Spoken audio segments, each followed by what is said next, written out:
बर'नि बिग्रायारिखौ फासि होनो ओंखारदों सरकारा बे जाबाय दुखुनि खौरां आं नोंथांमोननो बुंनो नागिरनाया दा रायजोफोर जों जानजि खाफ्रानांगोन सिलाय लानाय समाव गोरोन्थि मावनाय समाव बमा बारुद होनाय समाव मानसि गावनाय मानसि लांखारनाय समाव बिथांमोना जोंखौ सोंखारिबाय आयेन जाबसिनानै होबाय दिनै सावरायनाया सोलिगासिनो दङ मोजां थासारि फैबाय बे मोजां थासारियाव जेरैबायदि आखलखौ भारत सरकार आसाम सरकारा बर'फोरजों दिन्थिनो नागिरदों बेवहाय खिन्थु बर'फ्रा खौसे जानांगोन रायजोफोर सम सफैबाय दिनै जों बिथांमोननियाव सोंलु सोंनांगोन सोरबा हारिनि बिग्रायारिखौ फासि होनो ओंखारदों थिगानो दङ नाथाय जोंनि हारिनि 5,000 मानसि बुथारग्राफ्रा बहा खारखो बिसोरखौबो फासि होनांगोन रावखौबो एक्सकिउज खालामनाय जानाय नङा आरो जि खालि फासि होगोन ओइ खालिनिफ्रायनो समायखिरा लानांगोन जेब्लासिम बर'फ्रा रायजो मोना जिरायनानै थानो मोना रायजोफोर जिरायनानै थानो मोना बे जायानो जाथों बियो सासे बर' फिसा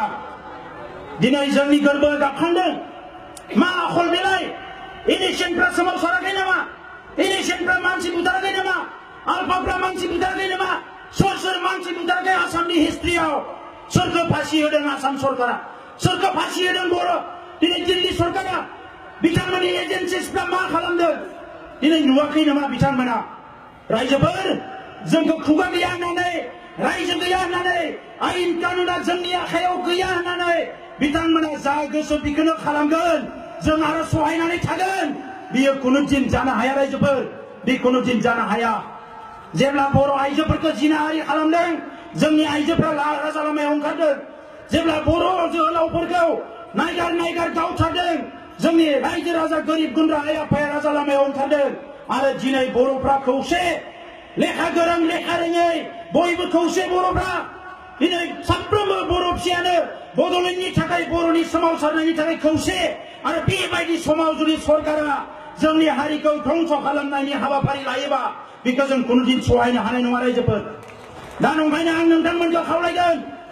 नैबे सेप्तेम्बर मासाव जोंहा दिल्लीयाव फिसा हाबाफारि दङ जों सानैसो दैदेनगिरिफोर थांगोन अक्ट'बर मासाव जोंहा मोननै सुबुंगौमा दङ नभेम्बर मासाव जोंहा दिल्लीयाव हाबाफारि दङ आरो डिसेम्बर मासाव दिनैसिम जाफेरै मोनसे हाबाफारि मावनांगोन रायजोफोर बे क'क्राझारनिफ्राय लानानै धेमाजिनि गेजेराव सा सानजा मोनसे माइ दुब्लि नागिरनाय जाथों जेराव खेबसेनि थाखाय खमसे खम 5 लाख बर' फिसाफ्रा खौसे जानांगोन खमसे खम 5 लाख आरो এই खालिनो भारत सरकार आसाम सरकारखौ जोङो हुसियार खालामनानै होनांगोन जे जानला मानलाखौ जों मानिनाय नङा बे बर'फ्रा गावनि मोनथायनि थाखाय गावनि न'नि मानसिफोरखौबो स्पेयार खालामबोआखै नागारबोआखै आरो बे बर'फ्रा मालायजों जुजिनानै फासयनायनि खर' गंलायनायनि कुनु खोथा गैया रायजोफोर हागोन ना हाया रायजोफोर दा बेखौनो आं खावलायबाय जे दिनैनि समाव जोंनि लाइमोनफोर सेंग्राफोर जेरैबायदि थासारियाव दङ जोंनि संग्रामा दाबो जोबाखै रायजोफोर जों राजा लामायाव दङ जोङो फोथाराव दङ जोंनि सेंग्राफ्रा दाबो हाग्रायाव दङ जोंनि सेंग्राफ्रा डिजिगनेटेड केम्पआव दङ जोंनि सेंग्राफ्रा दाबो लाइमोनफ्रा 24 घन्टा हाबा मावगासिनो दङ सोरबा साइकेल सालायदों सोरबा आथिंजों थाबायदों सोरबा जाय जेरै हायो जोंनि रिभलिउसना सोलिगासिनो दङ दा बे समाव रायजोफोर आं बेखौनो खावलायगोन जे दिनै बर'नि संग्रामखौ जोबनाय फारसे लांनो बर'नि उदांस्रिखौ जोङो मोनफुंनो थाखाय मोननै लामानि हाबाफारिखौ जों क्लियार खालामनांगोन मोनसेया जाबाय राजखान्थिनि उदांस्रि जोंनि हाखौ जोंनो बेंनो मोननाय जोंनि खाफालखौ जोंनो दानो हानाय जोंनि स्कुल कलेज इउनिभार्सिटि गासैखौबो जोंनो सोरजिना लानो हानाय बे मोनथायखौ मोननो हानाय उदांस्रि गुबुन मोनसेया जाबाय जोंनि हारिनि गेजेराव खोमसि फोथायनाय गावजों गाव सन्देह खालामलायनाय जौ जुवा थिर दायना दायनि बुथारनाय खोमसि फोथायनाय बायदिसिना थासारिनिफ्राय उदांस्रि मोननाय बे मोननै उदांस्रिखौ समान समान लानांगोन रायजोफोर जोबोद दुखुनांथाव बाथ्रा दिनै सेंग्रा सिख्लाफोरनि गेजेराव हाबा मावनायनि हारिमुवा लासै लासै जोबलांदों लेखा फरायनायनि थासारिया जोबलांदों दिनै बेसेबांबा गाज्रि थासारि जोङो क्वालिटियावबो गैया क्वान्टिटियावबो गैया जाबोदों रायजोफोर फारसेथिं जोंहा क्वालिटियाव गैया लेखा फरायनाया गुन गैयै जालांबाय जोंनिया गोदो गोदाय साफा सानै जि फरायदोंमोन गुन गोनांमोन लासै लासै लेखा फरायनायनि गुना जोबलांबाय लेखा फरायनो नागारनानै सेंग्राफ्रा मबाइल आरो बाइकआवल' बेस्थ' जाबाय जोबोद दुखुनांथाव बाथ्रा दा बिनिफ्राय जोङो उदां जानांगोन जोंनि बिमा बिफाफ्रा गावनि गथ'फोरखौ नोजोर होनांगोन बावैसो उदालगुरियाव इन्टेलेक्सुवेल मिटआव जोंहा सिनियरफ्रा बुंदों केटिएम बाइकखौ बेन खालामदों होननानै माबा केटिएम बाइक ओंखारदों दा बेफोरो गाज्रि थासारि रायजोबो मिनिनायनि खोथा नङा बियो हारिया बबे लामाजों थांदों जोङो सोमावसारबाय राव थुनलाइ हारिमु फोथांनायनि जोङो सोमावसारबाय राजखान्थि मोनथायखौ मोननायनि नाथाय जोंनि सोमावसारनायखौ रांखान्थि उदांस्रिनि सोमावसारनायखौ जोङो जागायनांगोन क'क्राझारनिफ्राय लानानै सानजा खर'सिम श्रीरामपुरनिफ्राय जेसेबां दखान पहार दङ मार्केट दङ कुनु मोनसे मार्केटफ्राव जोंनि हाथाय बाजाराव जोंनि मानसिफ्रा फाननायाव गैया बायनायावल' दङ रांखान्थिखौ जोंनि आखायाव लाबोनांगोन दा ओंखायनो जायफोर सेंग्राफ्रा साख्रि बाख्रि गैया हाबा मावनायखौ जोङो गोसो होनांगोन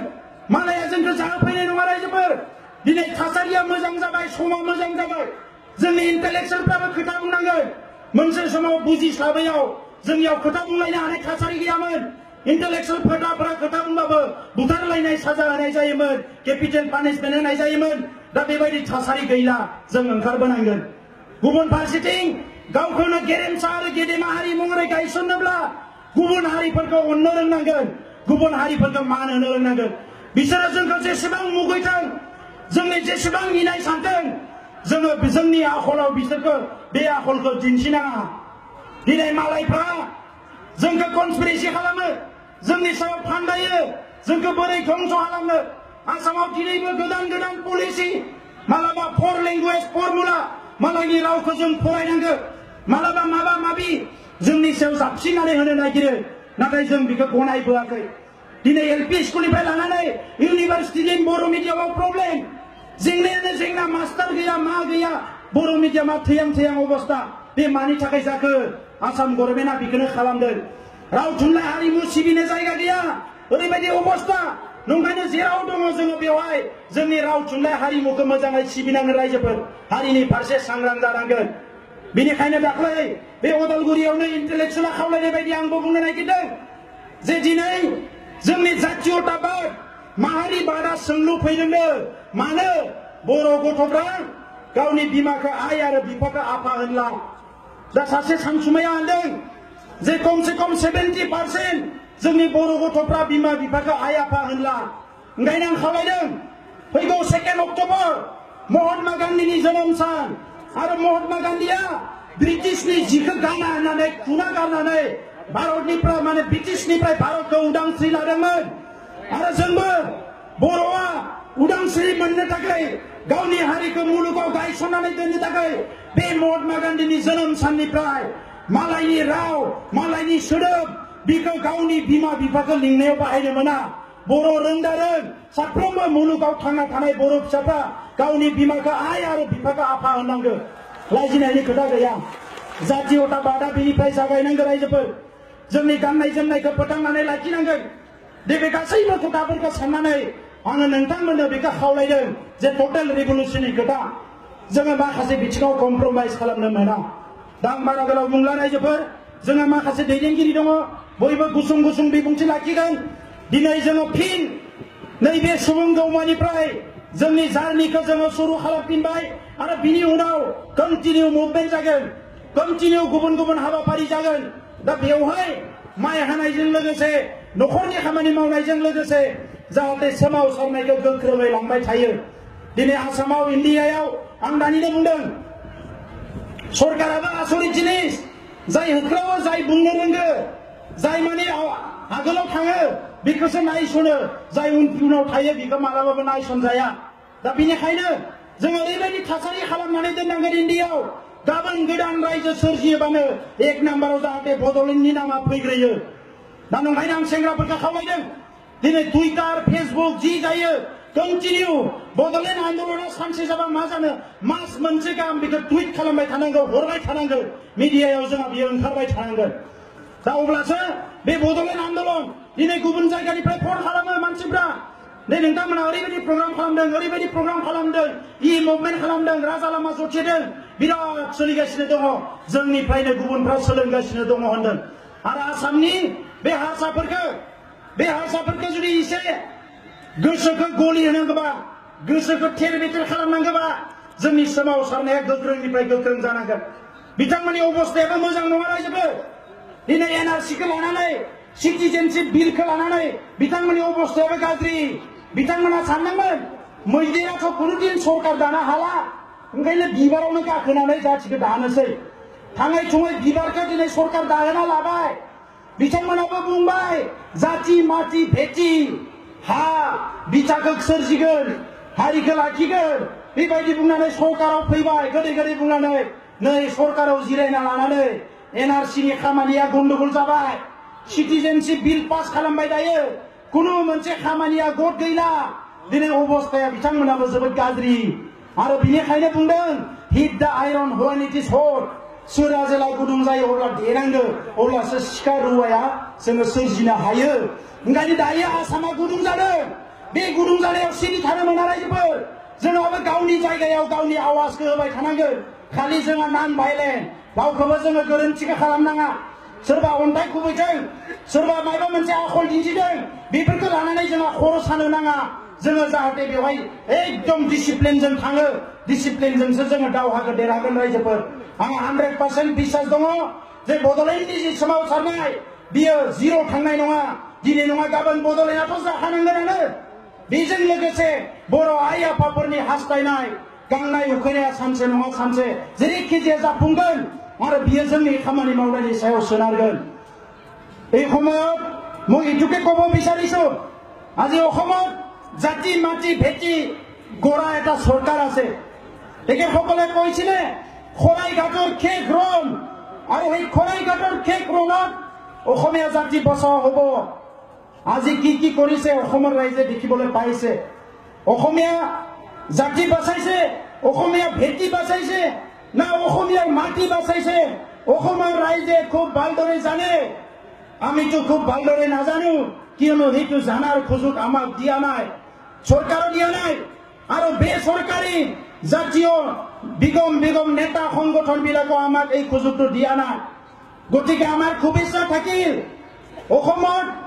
এই চৰকাৰখনে যি কৰে অসমৰ ভালৰ কাৰণে কৰক অসমীয়া জাতিটো বাঁচাই ৰাখক